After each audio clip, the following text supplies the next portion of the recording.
Switzerland जाने का plan मौजूद है। ईरान के साथ तकनीकी मुज़ाकरात इस हफ्ते के आखिर तक शुरू हो सकते हैं। अमरीकी टीम की क़यादत में खुद करूंगा। 60 दिन की टाइमलाइन आज से शुरू होती है। 2 माह बाद क्या होगा ये हतमी मुज़ाकरात में तय करेंगी। अमरीकी नायब सदर जेडी वेंस की व्हाइट हाउस में प्रेस ब्रीफिंग। कहा, गुज़िश्ता रात आपने हुम्स से 1 करोड़ 25 लाख बैरल तेल की तरसील हुई। ईरान ने किसी जहाज को नहीं रोका। अमरीकी नायब सदर ने इस्राएली वजीर आजम की क्लास ले ली। कहा, बैरूत में शहरियों पर हमले नाकाबिले कबूल हैं। इसराइल को अमन अमल का एहतराम करना होगा। Can you help us understand President Trump's shift on his stance for Iran's ballistic missile program? Initially, it was a key objective to dismantle it. Yesterday, he said it would only be fair if they had some, if the countries around Iran also had some. So when and why did that change? And will the final agreement have any restrictions on these missiles?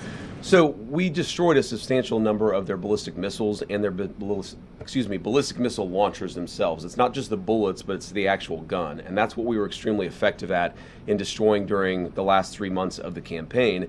All the president said yesterday is that, of course, countries don't give up the right of self-defense.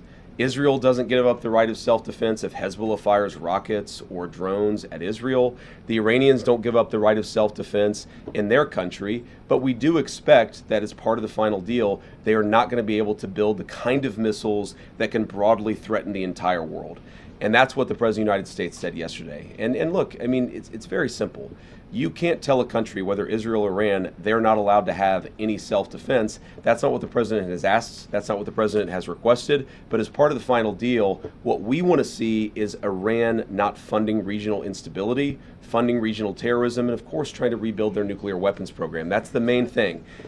The nuclear weapons program is destroyed. It is gone. If the Iranians decided tomorrow to build a nuclear weapon, they simply don't have the capacity in order to do that.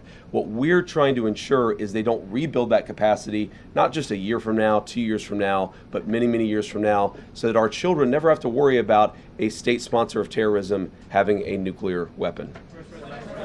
Thank you, Mr. Vice President. You were just saying that you're hoping this deal would prevent Iran in the future from getting a nuclear weapon. But from what's been put out there of the MOU, I'm curious, how does the MOU reflect that in the future Iran will not in fact get a nuclear weapon? What's stopping them from down the road, to your point, rebuilding and restarting from where we were pre the war?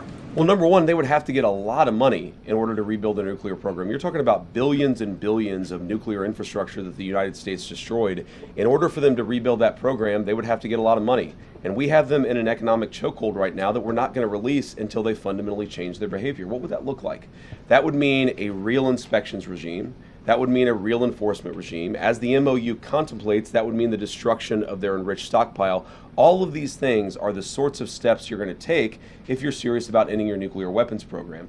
And that, again, is why I go back to this fundamental trade that's built into the deal. They need money to do anything. Their economy is in absolute dire straits. But in order for them to get